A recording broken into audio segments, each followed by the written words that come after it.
ഒരേയിടത്ത് ഒരേ മനസ്സോടെ ഒന്നിച്ചു ജീവിച്ചവർ അവരിന്ന് ഒന്നിച്ചു മടങ്ങി. പ്രകൃതി വിതച്ച പ്രഹരം താങ്ങാനാകാതെ കുറെ മനുഷ്യരുടെ അവസാന യാത്ര ഇന്ന് പുത്തുമലയിലാണ്.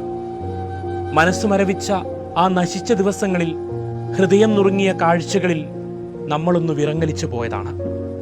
രൂപമറിയാതെ രക്ഷാപ്രവർത്തകർ കൈകളിലെടുത്ത മൃതദേഹ ഭാഗങ്ങൾ കണ്ട് ചങ്ക് തകർന്നു കരഞ്ഞ വയനാടൻ കാഴ്ചകളുടെ മൂർധന്യം ഈ നിമിഷങ്ങളാണ്.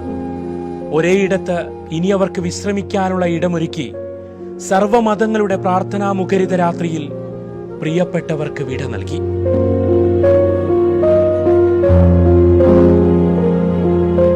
നിങ്ങൾ ആരെന്നറിയാതെ ഒടുവിലെ യാത്രയിൽ അവിടേക്കെത്തിയ മനുഷ്യരുടെ ഉള്ളൊരിക്കലെങ്കിലും ഒന്ന് നീറിയിരിക്കണം. നഷ്ടങ്ങൾക്ക് മേൽ നഷ്ടങ്ങളുടെ കൂമ്പാരമുയരുന്ന ആ വല്ലാത്ത നിമിഷങ്ങൾ. പ്രിയപ്പെട്ടവർ നഷ്ടമായവരുടെ നിറഞ്ഞ കണ്ണുകൾ എങ്ങും പടർത്തുന്നത് നിശബ്ദതയാണ്.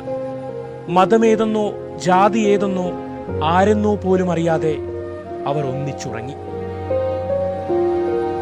ഒന്നറിയാം, നല്ല നാളേക്കുള്ള പ്രതീക്ഷകളുമായി ഉറങ്ങിയ കുറെ മനുഷ്യരാണ്. ജീവിച്ചു തീർത്ത വഴികൾ അത്രയും പൂർത്തിയാക്കാത്ത രാത്രിയിൽ പാതി വഴിയിൽ വീണവരാണ്. കലിതുള്ളിയ പ്രകൃതിക്ക് മുന്നിൽ ഉറ്റവർ നഷ്ടമായ മനുഷ്യരാണ്. ഒരായുസ് മൊത്തം കരുതി ഉണ്ടാക്കിയ എല്ലാം നഷ്ടമായവരാണ്. മൂകമായ പുത്തുമലയിൽ തീരാത്ത നോവ് നൽകി ഉണരാത്ത നിദ്രകളിലേറി നഷ്ടസ്വപ്നങ്ങൾ ബാക്കിയാക്കി അവർ മടങ്ങി. കണ്ണീര് ബാക്കിയില്ലാത്ത ഒരു ജനതയെ തനിച്ചാക്കി.